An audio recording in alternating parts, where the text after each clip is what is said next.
Okay guys, malapit na kami sa pinagkuha namin ng tubig. At ito, umaapaw na yung tubig.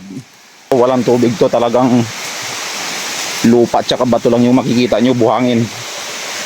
So ngayon, yan na, malakas na. Kailangan na lang nating linisin, you know. Oh, di ba? Napakalakas na ng tubig.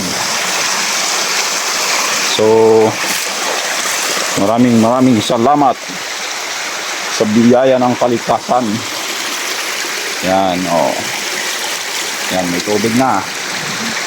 Ito to dati, wala talagang tubig, talagang ano to, buhangin lang talaga at lupa. So dito kami kumukuha. Yan. So linisin namin yan.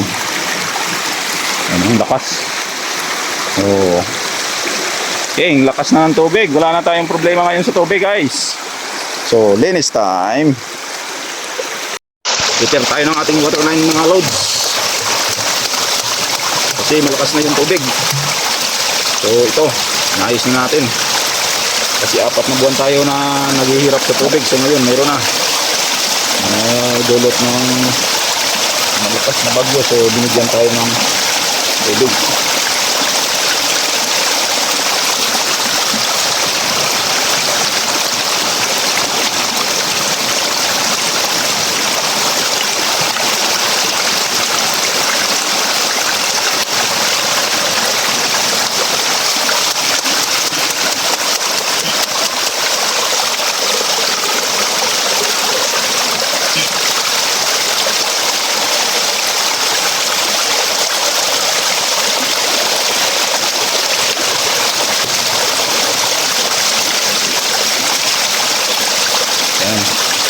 Kung napapansin, dudugtong na natin yan.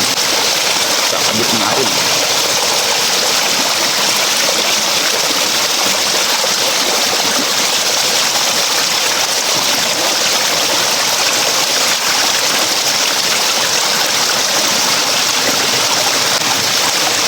Tsaga lang para magkaroon ng sariling tubig.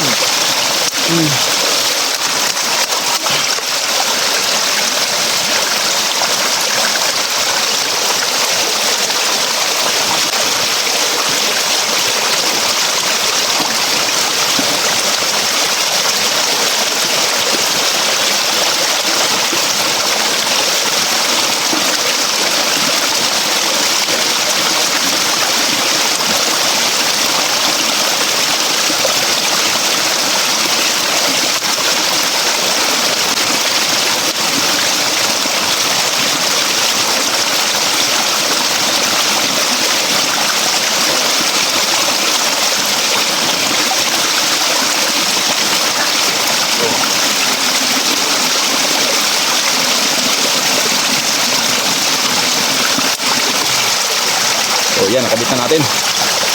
Okay. Doon naman. Okay, pauwi na kami. Tapos na namin linisan yung tubig namin doon sa puno. Sa pinagkuhaan talaga. So pauwi na kami, guys. Pagdugtong-dugtong na lang namin yung mga hose doon sa baba. Doon sa mga pinagpuputol-putol namin. Tapos pinapagpag din namin kasi maputik. Ngayon, mayroon naman tayong tubig at makapag-shower naman tayo pasawa-sawa sa ating CR. CR. Makapaghugas ng putotoy. Putotoy. Sarap dito, ang lakas ng hangin. Ba talaga pag dito ka sa bundok, oh.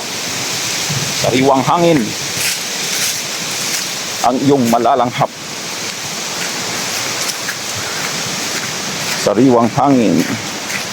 Mabilis na kami kasi pauwi na kami, oh. Pauwi na kami. Oh, lakas ng tubig. Pwede na mag-shower. Diba? May tubig na kami. Talas nyo, ha? Nakaligo nyo, ha? Ilang buwan natin walang ligo. Ito.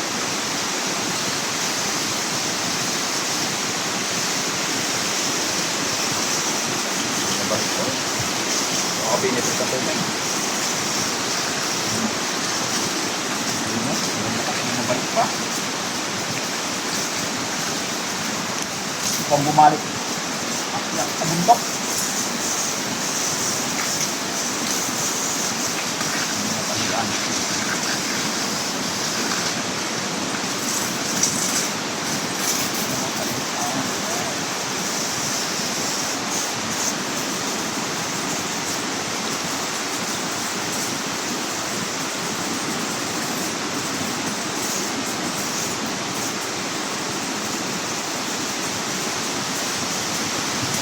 Okay. One shot.